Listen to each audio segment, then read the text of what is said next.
Okay, what do we make? We made a Kale gun, alright? It's also known as a coil gun. These are the innards. You can just read that to know what we're going to talk about next. Go. Listen. Okay. So basically, there are like a few main parts. There's a charger circuit bank, there's a capacitor bank, there's a relay, and there's the batteries. So basically what happens is the batteries feed into the charger circuit bank, which then charge the capacitors. And then after we fire off the relay, all of the capacitors discharge through the solenoid, which fires off again.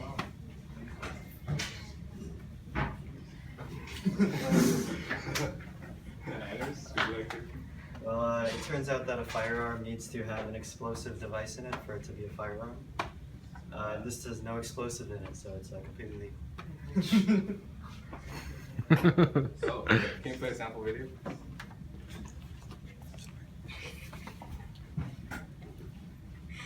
Yay. So that was a slow-mo shot of our What did that stick into? last styrofoam. Oh, That was a slow-mo Do it again, shot do it of- again. Wow, that's fast.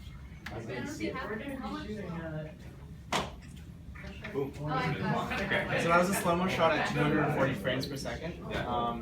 We're going to do a velocity calculation Yeah. later. Why are we playing it again? Awesome. It's cool. Awesome. I'm happy. Oh my God, That no. is cool. Oh, it's fine. Okay, go back. No, go back. We have to define our terms. Okay. These are the different parts that we use for coil gun. The top left is the capacitors. They're like batteries, except that they discharge all their energy at once. The top middle thing, that's the solenoid. It is wire wrapped around a tube. That is the casing that we use for our coil gun. The projectile that we use is a nail because it's metallic and so it's magnetic. The cameras we use disposable cameras because disposable cameras for the flash, it uses circuit boards and capacitors, both of which we repurposed for the coil gun. Alright, battery transformers. So, the capacitors are rated for a higher voltage. Battery only has 1.5 volts, so somehow we need to convert that, right? And since you guys all know E&M, you know that equation. Oh, yeah. If V increases, if voltage increases, then velocity increases. If everything else is constant. Okay? And now we're going to go over how voltage works. I mean, how the transformer works. Because okay, this is the transformer.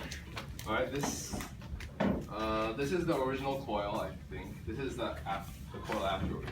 This one's kind of reversed. Okay? And you guys know from Faraday's law about that equation, right? Yes, hopefully. Okay? This is magnetic flux. This is the number of coils per meter. Alright? And as you can see here, like coils per meter differ, right? So if flux is constant throughout this thing, and flux is constant because flux is based on magnetic field, which is based on the current and the radius, and one of the Kirchhoff's laws says that current inside a loop is the same.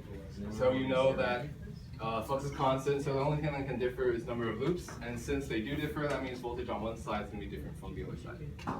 Yeah, so that's how transformers work. There's work in progress. These are all the circuit boards from the cameras. These are the circuit boards lined in parallel. Okay. So from the transformer to the capacitor, we want to calculate how much time it would take to fully charge the capacitor. So these are just formulas we learned in class, and yeah, not very fun. You could kill someone pretty easily. Okay, so we get this final equation. We know the total capacitance since we lined them up in parallel. We know the total charge since that's just CV.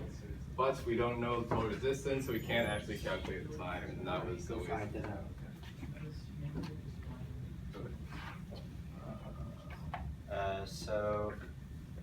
The solenoid works by creating a magnetic field inside of it,